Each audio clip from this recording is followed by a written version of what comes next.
invited Deb Pierce here today from Pierce Lamb Architects because the pandemic has really exposed how necessary accessible and universal design really is. My grandmother has some friends who have actually been alone in their apartments for months now.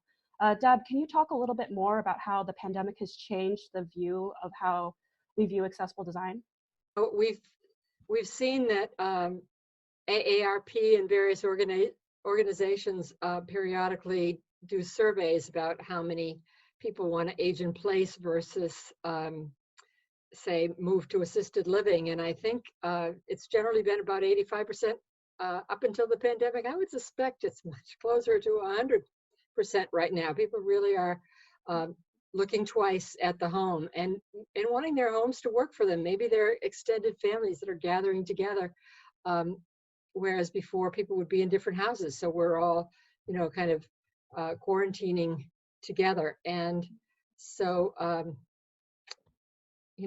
I saw a statistic not long ago that in the 70s, I think it was something like 26% of people over 80 years old were in nursing homes. And then just about 5 years ago, that was down to 13%. So Wow. even that kind of end of life option is much less appealing right now. We really need to make our homes places that we can age comfortably, safely, and with independence. If we make homes that are age friendly, then we can extend our independence. We can extend the comfort. We can keep from injuring ourselves. This is all part of accessible design. Yeah, thank you. So let's just say I'm a builder. I want to start incorporating some accessible design features. What are some of the mistakes that you see people making when they first start trying to incorporate accessible design into their Oh, projects? it's a great question. Well, I think one is to assume that if you're following the code, you're getting it right. The codes for accessibility are minimums and maximums, not necessarily optimums. So I think it's very important to measure a person. What is your reach range? What's a comfortable distance for people to be able to access things on the kitchen cabinets or in the linen closet or in storage? How much can you bend? We really need to customize our homes for those who live there. And I think even in a spec house, it's good to really try out tall people, short people, see what you can do to get some evidence-based design. What is that comfort range? Just as codes say that a railing should be from 33 to 36 inches high, what is that? 3 inches is a big difference. Can you give some more like room specific tweaks? I believe that you said you had a presentation. I do. That good? Perfect. All right. Let's see. So this is my kind of top 10 things that we can do to make a more age-friendly, universally designed home. Forget stairs. If we can avoid stairs, that's really important. You can see here a retrofit on the left, a home where there was a stair between a porch and an entrance and a ramp was put in. An elevator in the center is finished off like a room, so it doesn't feel institutional. And on the right, you can see a vertical platform lift that's incorporated into a porch. I think it's very important to not broadcast that a person with disabilities lives in a home or a person who's frail lives there. So the more we can incorporate and integrate these accessibility features, the more successful I think the residence is going to be, the happier people will be there. Another one, let's talk about bathrooms. That's a big area where safety is a concern. Most accidents that result in people going to the emergency room, accidents in the home, occur in the bathrooms. We got slippery, hard surfaces, shiny surfaces. People are wet, soapy.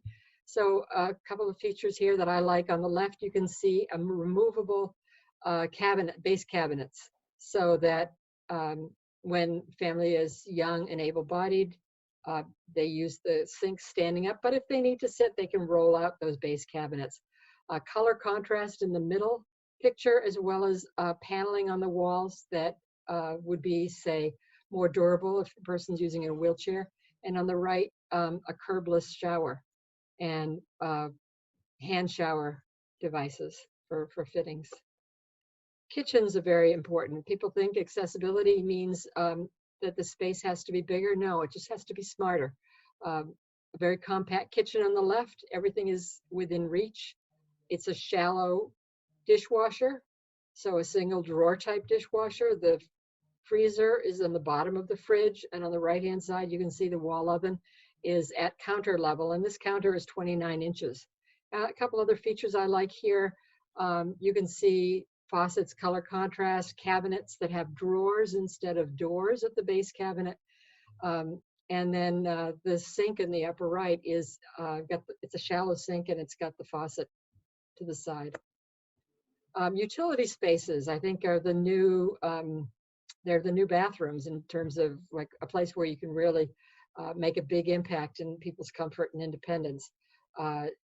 Utility spaces should not be relegated to the basement. The laundry in particular is a place that we really can fine tune it to people's use. Lots of storage, places for things to dry, a washer dryer that's side by side rather than stacked so that it's easier to see. Possibly they're mounted on platforms just to get the openings within easy reach. Open plans are, I think, very important for accessibility. You're not capturing space as a hallway that could be better used for living. And so here you can see a kitchen, dining, living space with suggested dividers between them, the peninsula between the kitchen and the dining room, for example. And then you can kind of imagine off to the right, you can see a low wall going into the entry of the house and the bathroom and utility areas. So good open planning. This makes it easier for people who have vision loss and hearing loss, who rely on body language to communicate, you know who's in the next room. You don't have to call or go hunting for them. Generous, accessible, and point of use storage. How many places do we really need storage, and how many places does the usual house put it? You know, a linen closet is supposed to be everything for everybody. We've got linens, medicines, hair care, dental care products, and first aid. And so on the left, you see a bathroom where there's storage right beside the toilet. And this is a person who I happen to know there's a mother with a child who's got cerebral palsy. And so there are hygienic materials beside the toilet for wiping. And then you can also see a vertical kind of post beside that wall cabinet that's a lift to take the person from the toilet, to the tub on the other side of the room. So a lot of nice features, but beautifully integrated. A dressing area, open, exposed storage, so a person can easily get at what they need instead of opening doors and drawers and bending down. It's just right within reach. And then who doesn't love storage space beside the door? And I think also beside the stairs, coming up or coming down. You can save yourself trips by having just what you need right there. Bedrooms, a lot we can do for bedrooms to make them safer and give a feeling of safety. So how do you get out in emergency? Is there a door? Is there a balcony? Is there an extra wide window? Is it near an egress, hallway, doorway? And then on the left, I love it. This is a detail of just a little slot window beside a desk. So in a bedroom area, a person's alone, you hear somebody at the doorway, at the doorbell, the car's driving up, who is it? You can peek out there and see. So I think these little touches really improve somebody's sense of well-being.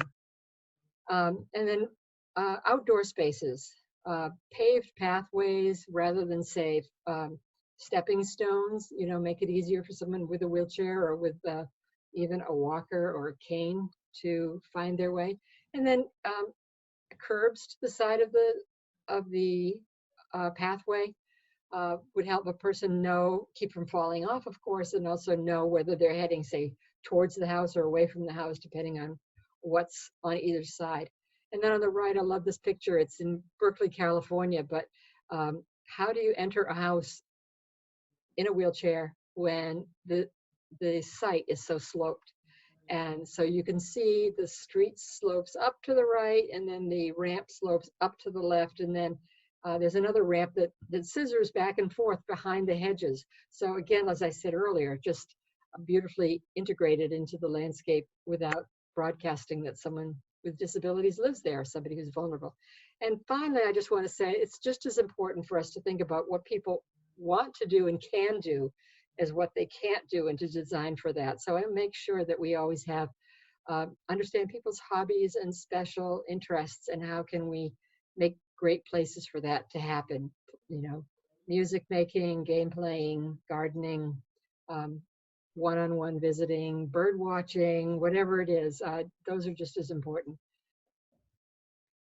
Well, thank you, Deb. I especially loved your last point about building for abilities and mitigating disabilities. I think that's something we can all really take away.